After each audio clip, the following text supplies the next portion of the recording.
Boa noite, pessoal.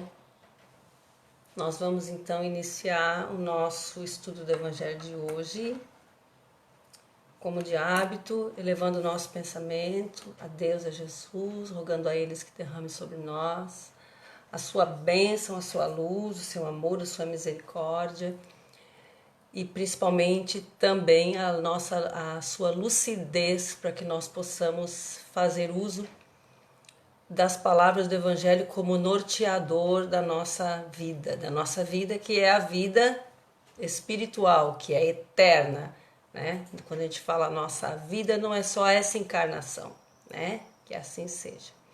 Importante porque... Oi, Kiki, tudo bom, amiga? Saudade. Quando a gente fala em... Oi, Simone, que alegria! Normalmente, quando a gente fala para a nossa vida e as pessoas pensam na nossa vida, é essa encarnação.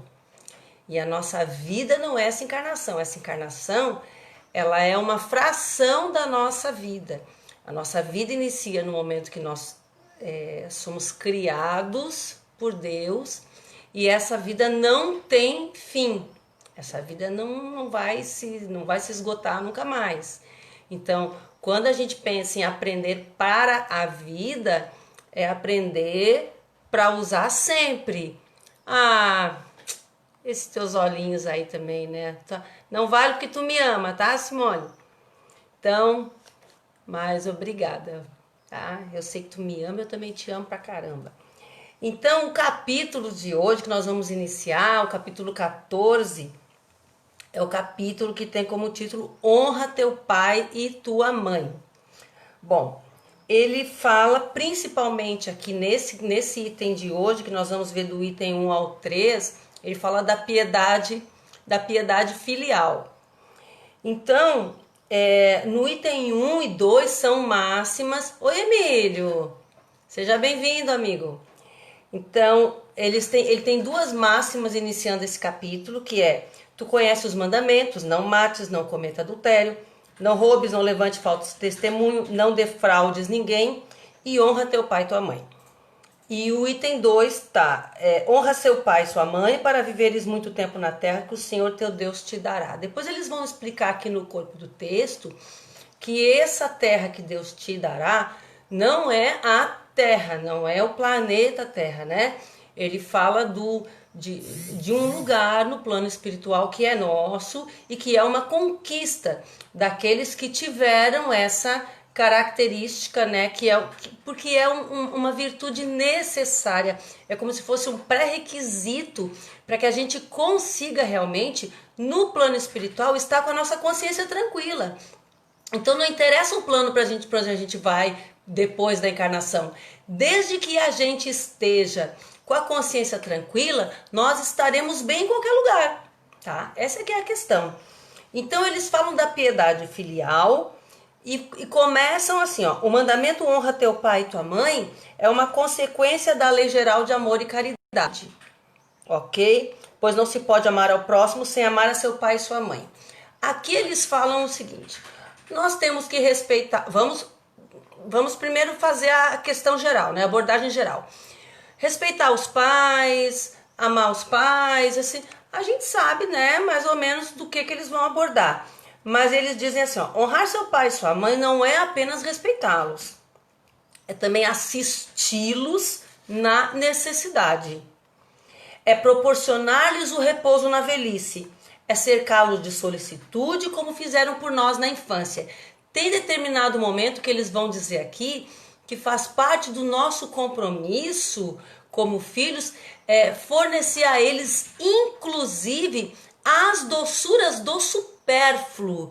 Tipo assim, eles querem uma coisinha assim à toa, que é, né, bobaginha. Mas faz, dá porque a gente sabe que depois você não vai se arrepender, né?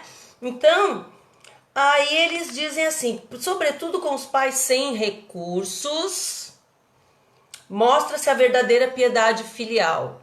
Então, a gente pensa na seguinte questão, tá? Que é uma questão que acontece muito. O pai cria o filho, os filhos, depois quando chega na hora da velhice, esse pai, essa mãe vão morar num quartinho lá no fundo, onde não incomoda, onde fica esquecido, às vezes escondido, onde as suas necessidades são as últimas a serem atendidas. E quando eles colocam aqui que o pai e a mãe, eles não podem nunca perder esse status dentro da família, tá? Que é a questão que eles falam aqui do respeito. Então, eles falam, tem um momento aqui que eles abordam da seguinte maneira: é certo que alguns pais ignoram seus deveres, tá? E não são para seus filhos o que deveriam ser. Isso acontece? Acontece. Tem pais que falham, tá? Mas o que eles colocam aqui? Mas cabe a Deus puni-los, não aos filhos. Não cabe a estes repreendê-los, porque talvez eles próprios tenham merecido que fosse assim. Então, olha só, uma situação que a gente vê bastante. Não sei se vocês já participaram alguma vez de alguma... Oi, Cleia, essa é minha mana, gente. Não sei se vocês já participaram alguma vez de uma constelação familiar. Tipo assim, 90% das pessoas que vão participar de constelação familiar é com problemas com os pais, ok? Porque acontece, pode acontecer isso, a pessoa não se entende com os pais. Se nós entendemos como é que funciona o processo reencarnatório, o que acontece? A gente começa a ver nesse plano que muitas vezes os nossos filhos são nossos antigos inimigos, tá? Então gera essa animosidade entre pais e filhos. Às vezes aquela pessoa que não foi um bom pai, que não foi uma boa mãe, tá? Numa outra encarnação, aí nessa ele não recebe um bom pai e uma boa mãe, porque nós já conversamos sobre isso. Quando você entende no plano espiritual os seus erros, chega lá, você olha para a vida pregressa e você entende os seus erros, que você tem aquele vislumbre assim e diz, pá, pisei na bola, aquilo ali tá muito ruim. Então o que acontece? A gente começa um planejamento. Oi, Leopoldina, tudo bem, querida? Então a gente começa um planejamento para na próxima existência... Oi, Maria Luísa, como é que estão aí? Espero que já estejam bem, se recuperando. E na próxima encarnação a gente tem aquela necessidade de resolver esses erros, certo? Então nisso existem duas maneiras que você pode resolver os erros da vida passada. Você pode resolver através do trabalho que você vai executar, desfazendo o mal que você fez e reconstruindo uma nova realidade voltada para o bem, ok? Ou você pode sofrer o que você fez sofrer na mesma moeda. Okay? Se alguém virar para você e perguntar assim, fulano, você gostaria de na próxima existência, você deu 10 chibatadas no lombo de alguém, você gostaria de na próxima encarnação, você quer levar as 10 chibatadas, ou você gostaria de ser alguém que defende os outros e não deixa que as pessoas levem chibatadas? Eu acredito que cada um de nós iria dizer assim, não, eu quero ser aquele que defende, eu quero ser aquele que, sabe, que vai lá, que não deixa o outro sofrer, né? A gente faz esse compromisso. Mas aí acontece que a gente reencarna e a gente esquece do compromisso, tá? E a gente acaba esquecendo. Então, em virtude desse esquecimento, por quê? Porque eu tenho certeza que muitos de vocês já ouviram de alguém a pessoa dizer assim, ai gente, eu sinto que eu preciso fazer alguma coisa. Eu sinto que eu preciso fazer algo, mas eu não sei o quê. Eu sinto que eu preciso tomar uma atitude, que eu preciso ter uma iniciativa de alguma coisa, mas eu não sei o quê.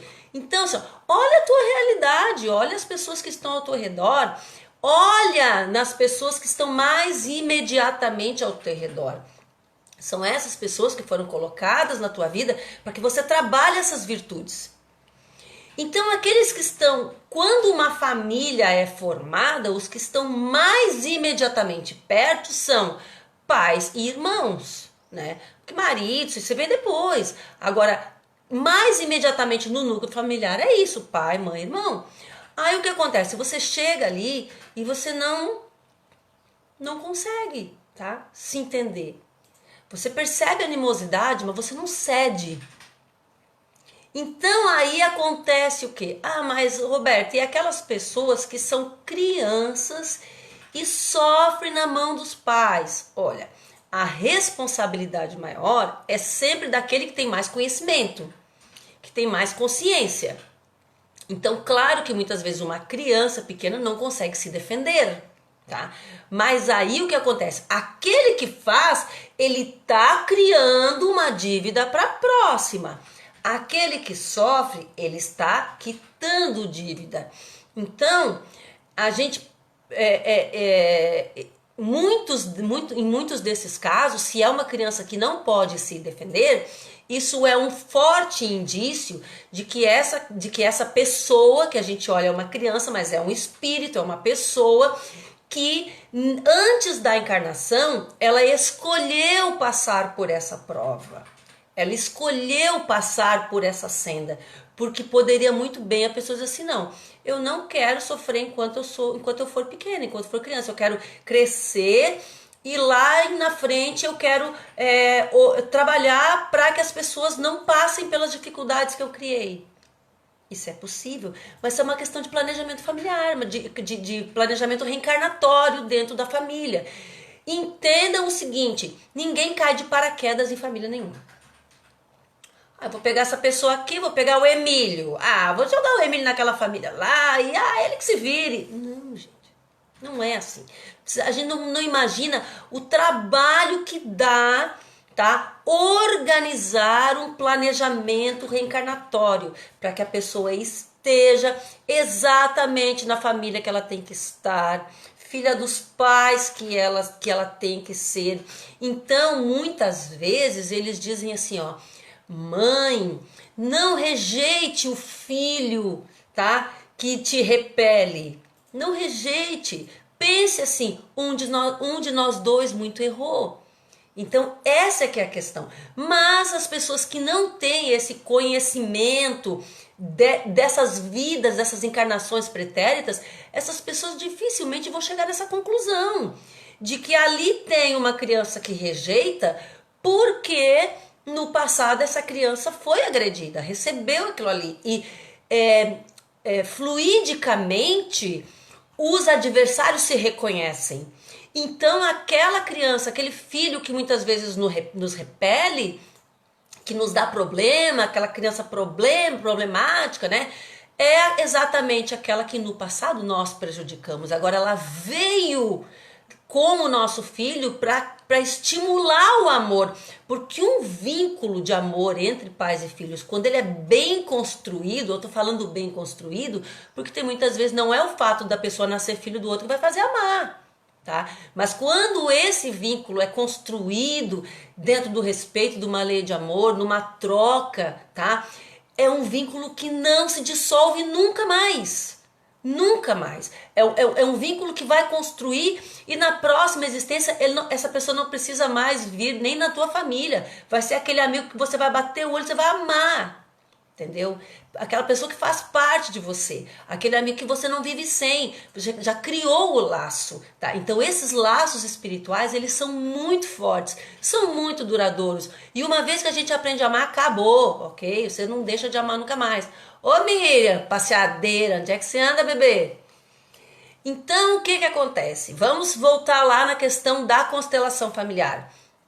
Quando a gente chega na constelação familiar, a primeira vez que eu fui numa constelação familiar, eu peguei um constelador muito bom. Muito bom por quê? Porque ele assim, ó, nos primeiros 5 minutos ele deu a chave do cofre, tá?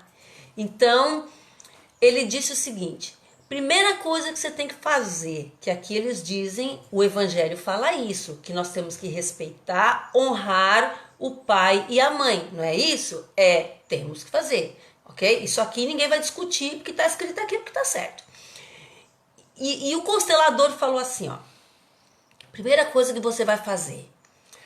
Você vai traçar uma linha e você vai separar o pai, né, ou a mãe, vou usar o pai porque é pai e mãe, tá? Você vai separar o pai do cuidador. Quem é o cuidador? É aquele a quem Deus colocou sob os cuidados, ok? Então você vai traçar uma linha, eita, que bom! Então você vai traçar uma linha e você vai separar o pai do cuidador. Então assim, ó, entenda o seguinte: como é que você vai ser agradecido ao pai ou a mãe que não te aceita, ou que te prejudicou, ou que te desviou, ou que te maltratou, enfim. Você vai separar esses dois papéis. Como pais, eles não falharam. Eles foram bem-sucedidos em 100%. A prova é que nós estamos aqui.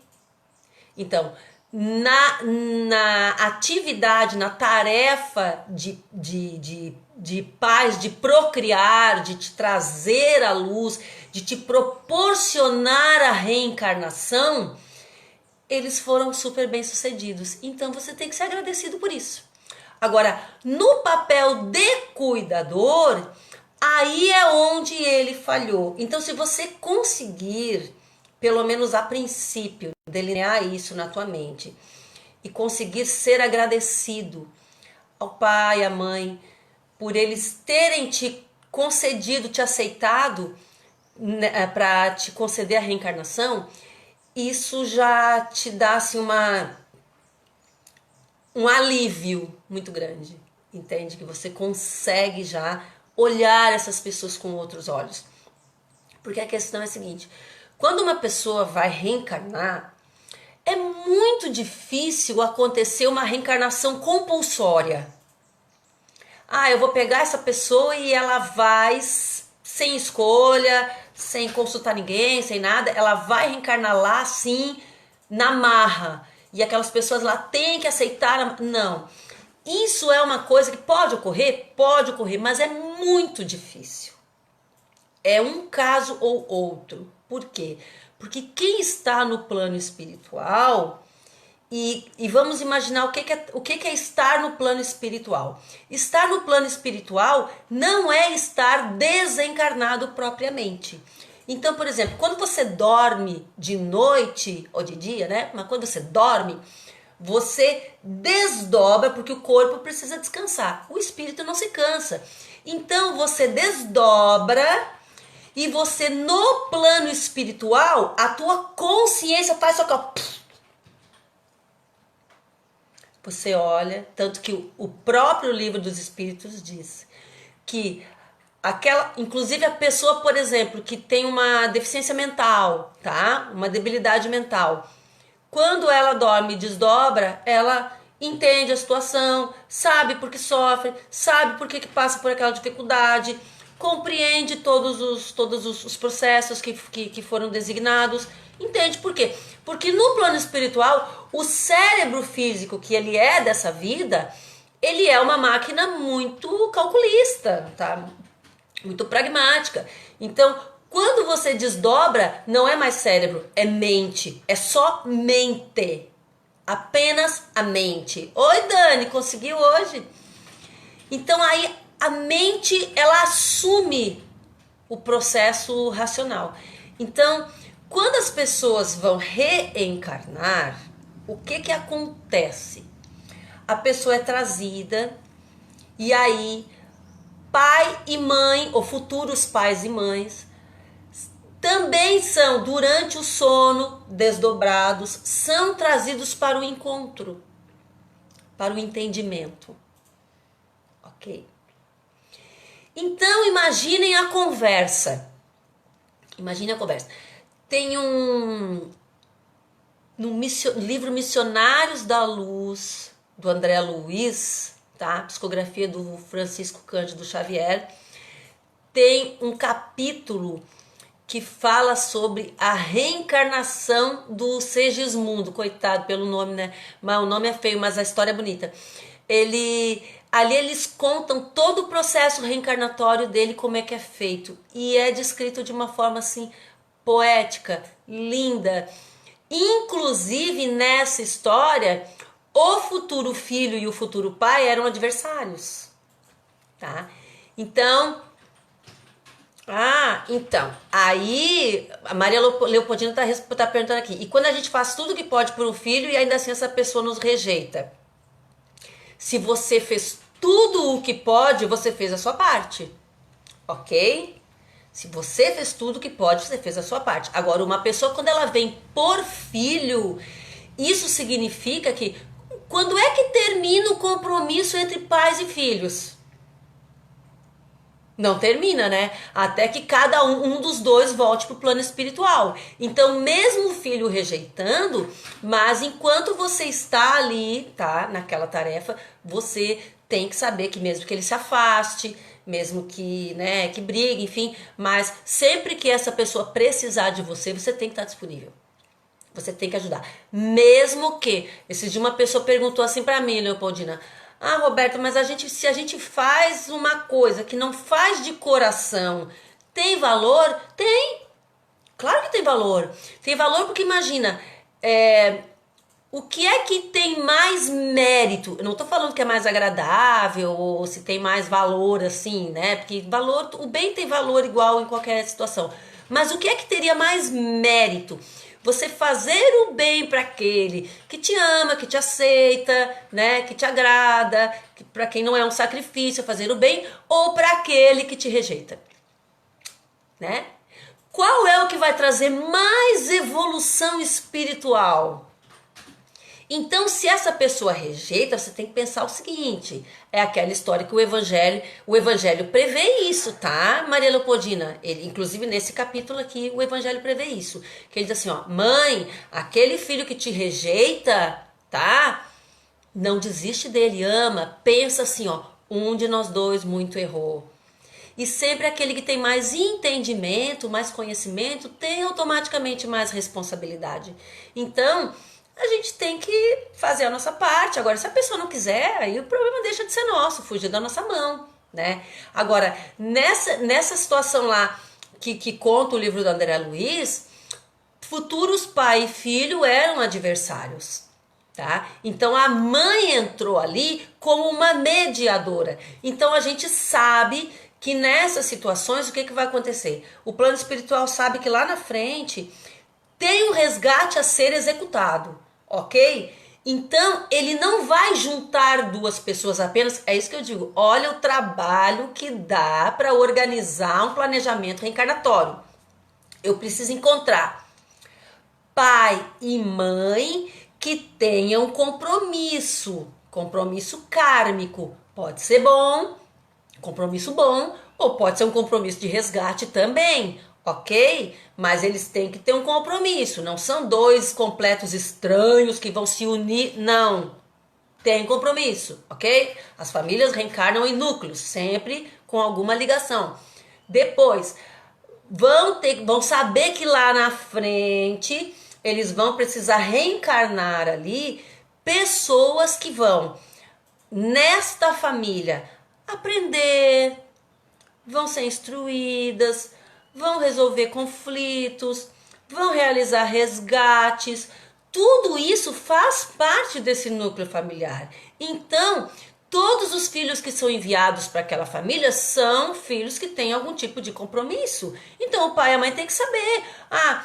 Será que essa pessoa aqui, não sei o que ela faz na minha família, porque ela não tem nada a ver comigo. Peraí. Pode não ter nada a ver comigo, que não tem afinidade, mas tem compromisso. Algum compromisso foi criado. Então, o que acontece? Mas essas pessoas, antes do processo da reencarnação iniciar, essas pessoas são reunidas no plano espiritual. Um está desencarnado, que é aquele que está próximo da encarnação. E dois estão encarnados, desdobrados. Então, essas pessoas são trazidas juntas, são reunidas e é realizada essa conversa. E ali é feito o entendimento. Só que aí, pensa assim, mesmo que sejam adversários, mas muitas vezes você chama a pessoa para conversar, ela com esta consciência ampliada, ela olha para a situação e diz assim, não, realmente, eu falhei, né? E o fulano também falhou, a gente tem que se entender, então vamos aceitar e vamos tocar, né, a experiência. Só que o problema é o seguinte, isso dura quanto tempo? O tempo da pessoa voltar para o corpo, né? Que a maioria de nós, quando deixa o plano espiritual para reencarnar, a gente vem cheio de planos. A gente vem cheio de planos, de projetos que nós vamos fazer, do bem que nós vamos realizar, das pessoas que nós vamos salvar, dos progressos que nós vamos fazer através da nossa profissão, através das nossas atividades, do nosso trabalho voluntário. A gente vem assim, fervilhando de planos. Chega aqui, reencarna. Ah, eu sinto que eu preciso fazer alguma coisa, mas eu não consigo. Opa! Presta atenção, tá? Porque aí o que vai acontecer? Quando você retorna depois pro plano espiritual, ele chega lá e diz, vem cá, meu filho, como é que é isso? Aqui, ó. Tá aqui, você falou que ia falar. E fazer isso, fazer aquilo, fazer não sei o quê, não sei o quê. Chegou lá, você não fez nada, só cuidou de você. Né? E ainda, aí os filhos muitas vezes vêm também para ensinar os pais. Não são só os pais que têm o compromisso de ensinar os filhos. Às vezes os filhos também vêm para ensinar. Nós estamos recebendo uma geração aí que dá nó em pingo d'água, né?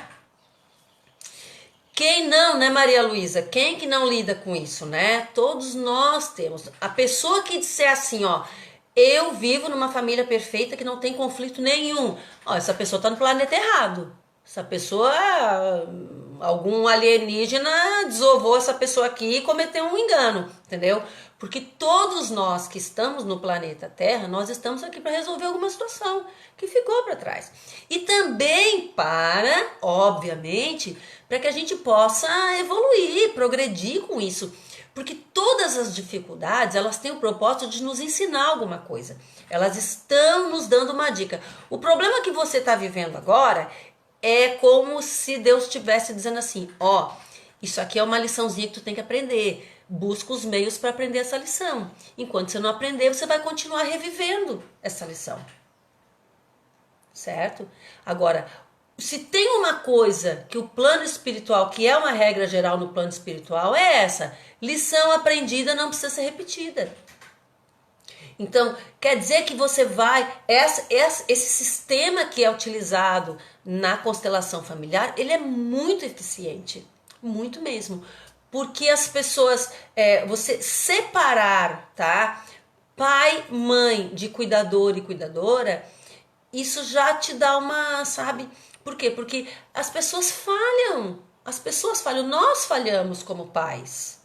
Muitas vezes a gente, como pai e mãe, a gente recebe filhos e a gente pensa assim, ai, não, mas eu não aceito que o meu filho seja assim, dessa maneira. Mas não tenho que aceitar, as pessoas são o que são. Não existe opção de não aceitar. Essa opção não há. Não existe isso. Você pode até modificar algo de hábitos, você pode modificar algo no seu filho de procedimentos, de valores, sim, mas aí também você tem que dar exemplo, se não der exemplo não vai adiantar nada. Agora, modificar a natureza das pessoas, isso não existe, isso é de uma ingenuidade tremenda. Então, nós precisamos, a primeira coisa que é o elo principal que nos une todos, né, é que nas famílias a maioria das pessoas se brigam porque não se aceitam. Não se toleram, não se suportam. Então isso é algo que nós temos que começar a repensar, né? Ah, mas Deus me deu uma mãe desse jeito, por que será? Por que será? O que eu fiz para merecer? Exatamente, o que eu fiz para merecer? Mas a questão é assim, ó, essa pessoa está te passando uma lição. E veja bem, as pessoas que não entendem que nós vivemos vidas, várias encarnações numa vida, tá? Essas pessoas não conseguem compreender esse mecanismo e não conseguem aceitar o outro, porque eles acham que a vida é aquilo ali.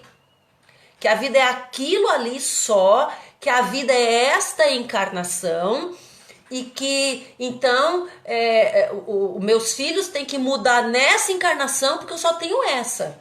Ou minha mãe tem que mudar nessa encarnação porque só tem essa. Então nós queremos mudar as pessoas no facão porque só tem essa vida na cabeça da pessoa. Quando a gente entende que vida é outra coisa, que vida é eterna e as encarnações é que são etapas da vida. Então a gente pensa assim, ó, eu tenho um filho que é endurecido, ou uma filha. E aí o que acontece? Eu trabalho essa pessoa e aparentemente ela não muda. Gente, aparentemente. Ninguém vai sair dessa encarnação do jeito que entrou. É humanamente impossível, tá? Todo mundo vai ser modificado. Ou pela criação, pela educação que vai receber, ou pelos exemplos, ou pelos modelos, ou pelo sofrimento. Então todo mundo vai ser modificado de alguma forma, ok? Então nós, quando olhamos as pessoas muito de perto pela convivência diária, a gente não nota as mudanças na pessoa. Nós não notamos nem as mudanças em nós. Para eu notar uma mudança em mim, eu tenho que às vezes viver uma situação que eu penso assim, isso se isso tivesse acontecido há 2 anos, há 5, há 10 anos atrás, a minha reação seria outra. Aí a gente vê como mudou. Tá? Então, isso é o que faz a gente notar a diferença. Então, as pessoas que convivem conosco, a gente também não nota a mudança deles, a gente não nota o progresso. A gente vai notar daqui a algum tempo. Agora, não se preocupem, existe uma fala que eu sempre gosto de lembrar, de uma pessoa que contou uma história assim, ó. A mulher espírita, escuta essa, Maria Luísa. Mãe espírita tem um filho que sai para roubar, se junta com uma gangue para roubar, ok? Essa é a situação. Às vezes a pessoa pensa assim, ó. As pessoas falam assim, olha só, o filho de uma espírita fazendo uma coisa dessa. Aí, alguém, que a gente sempre tem alguém que tem um olhar mais, né, acurado, assim, o filho da espírita é aquele que ainda não se modificou, mas ele é aquele que, quando eles vão realizar um roubo, entram na casa de alguém e os outros falam assim, e aí, vão matar? O filho da espírita diz assim, não mata não. Não mata não, só prende aí, prende no banheiro, entendeu? Porque a evolução não dá saltos, a evolução ela é uma coisa paulatina, ela é uma coisa que vem aos poucos, e ela precisa que seja aos poucos para que ela seja uma coisa consolidada. Quando você consegue construir uma coisa aos poucos, você não regride mais. Isso é a maravilha da evolução, do processo da evolução. Toda evolução que você adquire, você não perde nunca mais. O espírito não evolui. O espírito nunca vai regredir. Maria Leopoldina, a constelação familiar, de vez em quando tem uns grupos de constelação familiar que se fazem. Se eu souber de algum, eu vou te avisar, tá? Mas isso tem, tá? É só conversar com o pessoal em Garopaba, deve ter alguém que deve estar fazendo, porque de vez em quando faz, tá? Aqui em Bituba de vez em quando faz, até se tu quiser eu te mando um aviso, ok? Então, esse processo evolutivo, ele é feito de uma maneira tão bem programada, a mente que criou isso é uma coisa tão genial, que o espírito, ele a aquisição moral que ele já conquistou, ele não perde mais. Então, por isso que a questão é trabalhar valores. A questão, quando se trabalha isso na constelação familiar, isso é um processo de inserção de valores, tá? É você valorizar a pessoa pelo que ela te deu de bom. É tipo assim, você não está esquecendo o mal que ela te fez, não é isso. Eles estão querendo que eu esqueça tudo que eu passei. Não, até porque a gente não esquece, a pessoa não vai esquecer o que passou, não é assim. Quem dera se fosse fácil assim.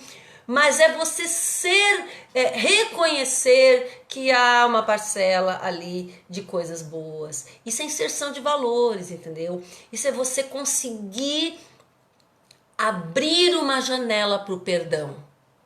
Isso é fundamental. Abrir uma janela para o perdão. Nunca fechar todos os acessos para o perdão. O perdão tem que ter um lugar por onde entrar. Então, às vezes, as pessoas chegam na constelação muito amarguradas, sabe? Desculpa. Muito sofridas, muito fragilizadas. Falando de muito tempo sem água. Então, não me emocionei, não me engasguei mesmo. Então, o que acontece? As pessoas chegam lá nessa situação de fragilidade porque foram muito machucadas. Aí o que vai acontecer? Alguém tem que chegar lá e jogar uma luz no que é bom, tá? Para que essas pessoas consigam tirar um pouco daquele peso, entendeu? Então a gente vê, por exemplo, assim, que as pessoas na constelação elas choram muito, tem aquela coisa toda, né? Eu não choro, a gente não, quem chega lá com essa visão da reencarnação já entra com uma outra visão, tá? É um outro panorama, mas não sei se existem constelações que levam em consideração a questão reencarnatória. Mas eu acho que se algum dia isso acontecer, vai ser bem interessante, tá? Mas existem, principalmente, o que a gente nota é pessoas que vão para constelar por causa de pessoas, primeiro, com os pais, e de pais que não estão mais acessíveis. Ou porque os pais desencarnaram, ou porque os pais se afastaram, ou a pessoa se afastou, ou porque os pais têm algum vício, alguma coisa e torna-se o diálogo difícil, né? Então, nessas situações é onde a constelação cria uma ponte, ok? Ah, mas se a pessoa já desencarnou, tem jeito? Claro que tem, claro que tem. O plano espiritual, assim, não é uma coisa que tá lá em Marte. O plano espiritual tá aqui, gente. O plano espiritual e o plano físico estão interagindo aqui, sabe, entremeados aqui os dois. Então nós estamos vivendo no plano espiritual. O plano espiritual não vive no mundo físico, mas o mundo físico vive no mundo espiritual, entendeu? Dentro, mergulhado no mundo espiritual. Então, aqueles que às vezes a gente acha que estão longe, estão ali, tá? Estão ali colados na gente. Então, às vezes as pessoas ficam esperando assim, esperando a oportunidade de um aniversário de nascimento, aniversário de morte, não sei o quê, sabe? Para lembrar, para criar uma conexão, para criar... E não precisa, é uma coisa diária, é uma construção da mente, é uma construção da consciência. Certo? Então, eles colocam aqui, né, que se a caridade estabelece como lei devolver o mal com o bem, ser indulgente com as imperfeições do outro, não maldizer o próximo, esquecer e perdoar os erros e amar até os inimigos, quanto essa obrigação é ainda maior em relação aos pais. Tá? Os filhos devem tomar como regra de conduta com os pais, portanto, todos os preceitos de Jesus com relação ao próximo. E pensar que todo procedimento censurável com o estranho é mais censurável ainda com os que são próximos. Ou seja, aqui é como se estivesse dizendo assim, gente, a caridade começa em casa.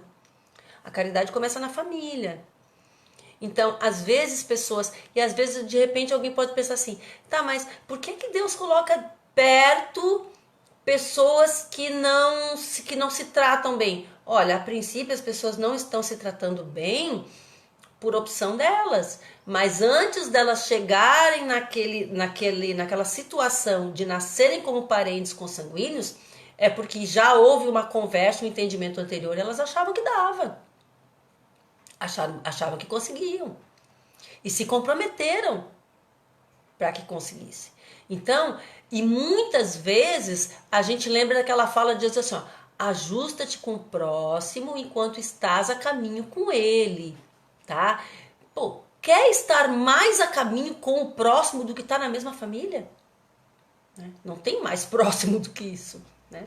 Uma pessoa que nasce teu filho, tá? E que pode ser um amigo, pode ser um apoiador, pode ser uma pessoa que tem tudo a ver contigo, mas pode ser uma pessoa que não tenha nada a ver contigo no sentido de afinidade, pode ser uma pessoa que te prejudicou, mas que você sabia que era necessário e urgente que você reconstruísse esse elo no amor. Então, e a gente vê que isso é uma forma muito inteligente que Deus tem de unir antigos desafetos, porque a gente vê que às vezes irmãos que não se dão, né, e tal, então às vezes a gente pensa assim, melhor cada um pro seu lado, não sei o quê, mas quando um entra numa dificuldade muito grande, o outro vai e ajuda, o outro não deixa ficar desamparado. Então, por quê? Porque o elo já foi construído. Mesmo que a gente ache que ele não existe, mas ele existe.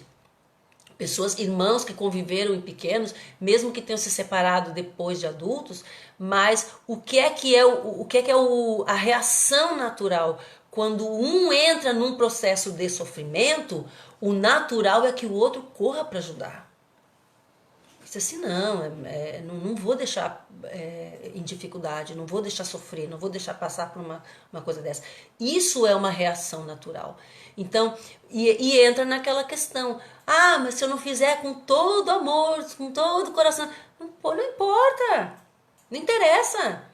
Aí vamos de novo voltar naquela questão, Immanuel Kant, aquele filósofo, né, que ele diz assim, na hora que você tem que tomar uma decisão, tem que fazer alguma coisa, pega a emoção, bota no bolso e faz o que você sabe que é o certo, ok? Faz o certo. A gente nunca vai se arrepender de ter feito o que é o certo.